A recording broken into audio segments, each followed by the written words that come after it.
What is going on, everyone? I hope you're having a great day. One of the most common questions that I get asked is, how do I get better at Apex Legends? Everyone, of course, wants to get better, and if you're new to Apex Legends, it can be pretty daunting as there's a lot of weapons, a lot of legends, a lot of game mechanics. But today we're going to keep it simple, and here are 10 tips and tricks for new players, and more specifically, 10 things you really want to avoid in your games. So here it is. Here is 10 things that bad players do that they absolutely need to fix.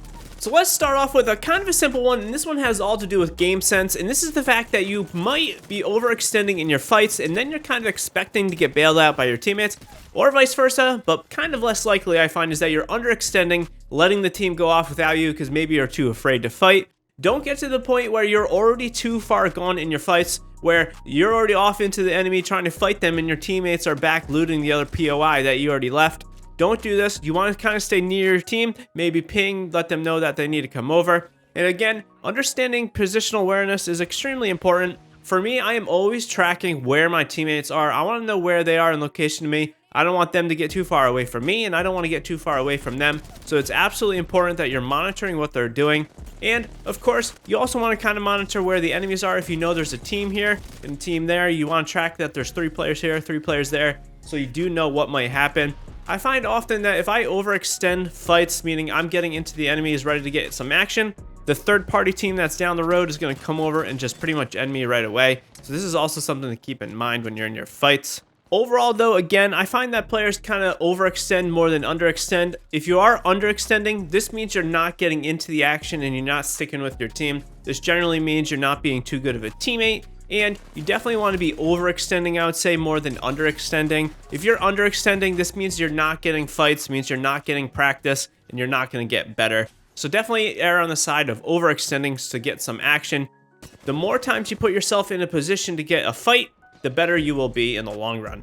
Moving on from this, tip number 2 is a very simple one, but this is not finishing knocked opponents properly. I can't believe this, but a lot of the times I see teammates just stand in front of knocked enemies trying to finish them, and they can't do it. It is so simple. You pretty much just have to do what I'm going to do here on screen. You rotate left and right, they try to track you, and what they don't really understand is you need to be ahead of where the enemy is shooting you if you are knocked, and this generally doesn't happen. You can just shoot them in the side. Just do what I'm doing here on screen. It's super easy.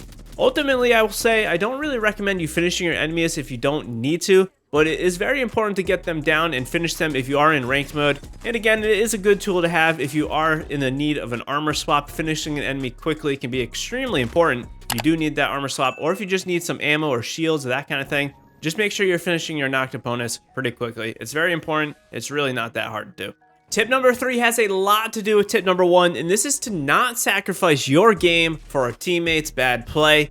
A lot of the times, you know, of course, we've all been through it. A teammate gets knocked and they're pinging and yelling at you to go over and save them. It is not your problem necessarily. It's not an excuse to be a bad teammate, but it is an excuse to not save a teammate that is pinging aggressively and yelling at you. People make bad plays, and it's not your job to bail them out. Take the situation with some intelligence and analyze what to do. Sometimes it is wise to run over and save them, depending on what they're saying, but just because they get down, if they're running off, you know, that Octane that likes to run off and they get knocked, it is not your problem to go save them right away. Just be aware of this. And of course, you can kind of avoid this altogether if you are playing together, but it's not always something you can do. Random teammates like to run off and just kind of do their own thing. Sometimes teammates don't ping anything at all because they want to get all the kills. Again, it's kind of frustrating, but you are not in charge of their game, their playmaking. It's not your problem if they go make a bad play, but this also, again, doesn't mean that you can be a bad teammate. Just be aware of this. I find this happens a lot of the times where someone is yelling at me and I feel kind of responsible to help them out. It's not your responsibility at all. Tip number 4 is a tip that I mention a ton in my videos, and this is not armor swapping immediately after fights, especially if there are other enemies nearby. You know, sometimes enemies aren't nearby and it's okay not to armor swap, but I personally recommend that you armor swap every single time, just so you get in the habit of it. After you knock some enemies, finish them off with that tip number 2 that we talked about. Take their fresh armor and then get ready for a fight or a third-party push. Third parties happen all the time, and having that fresh armor from an enemy you just killed is extremely important. Armor swapping, honestly, is the biggest thing in the game to kind of change your gameplay and make you a better player. This might be the biggest tip on this list. I will say oftentimes I find teammates looting and they're like 30 or 40 health and they have an empty purple when there's a fresh blue on the ground. it's okay to pick up the blue even though it was worse than your purple. Always pick up armor swaps, even if it's gray. If it's on the ground, just take it. You'll definitely thank me later. It's definitely a habit you need to have. I just want to take a second and say, if you're liking this video, hit that like button. I appreciate your support. And if you want to chat with me, and if you have any questions about Apex Legends, come over to Twitch where we stream nearly daily. I appreciate your support.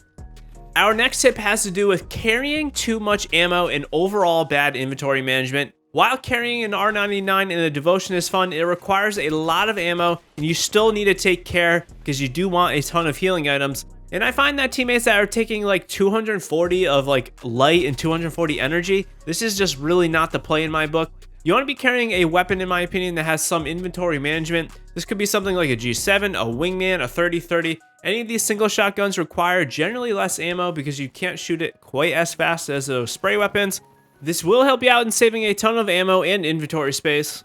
I pretty much will never take more than 420 total ammo. So this could be 360 light with like a 60 ammo Wingman, or it could be 300 light with like 120 ammo with a G7, so I have 420 total light.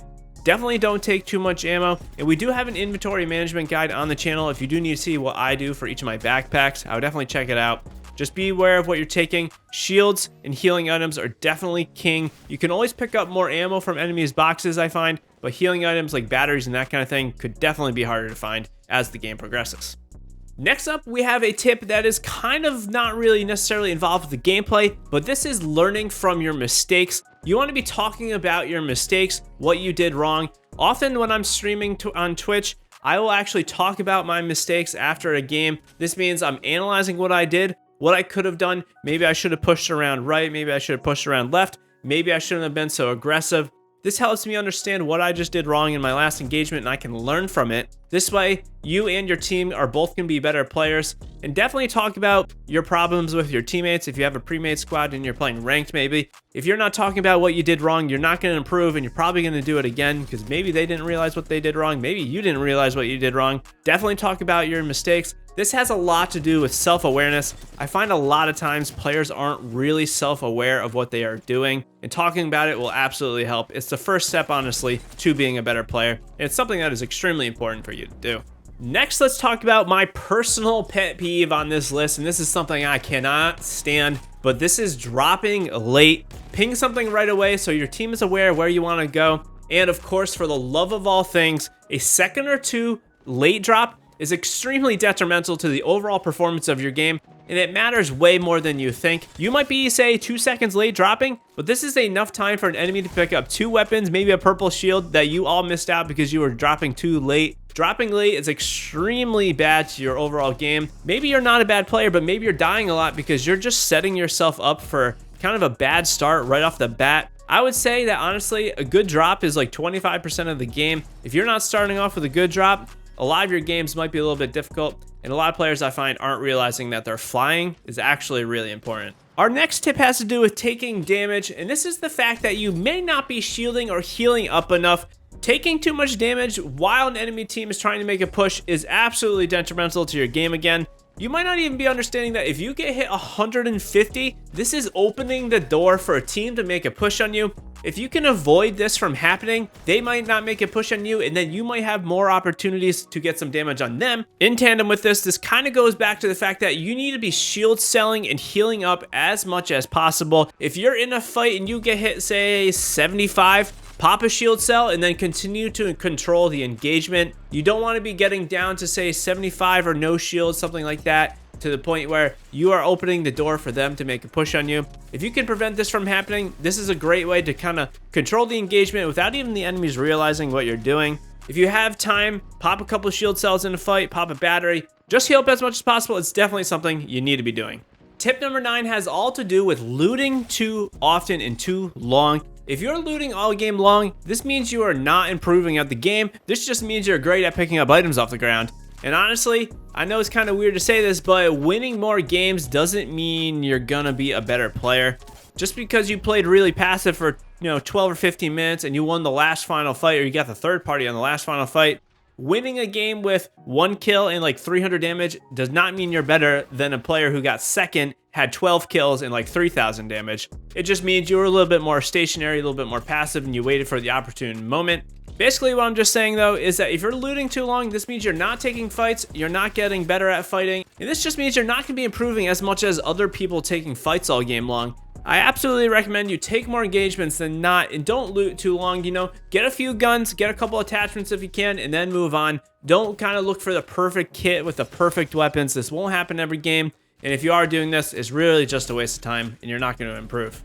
And our final tip at its core is how do you improve? And if you want one way that I recommend for you to get better at the game, this means shooting, winning, and all that good stuff, it's absolutely to play arenas. Before Arena came out at the launch of Season 9, honestly, you would only get a few gunfights every game in your Battle Royale games to improve. But now that we have Arena, you can absolutely just load up on lots and lots of fight and faster paced action. There's no downtime between arena games and arena rounds, which means you have a lot more ready to go action. And on top of that, it's a lot more fair fighting, meaning you got 3-on-3 situations where you're not going to get third-partied, which does mean you can prioritize your gun skill and work on your gun skill. Arena is a fantastic way to practice at the game. And if you are a newer player or a less experienced player, you definitely need to be taking full advantage of it.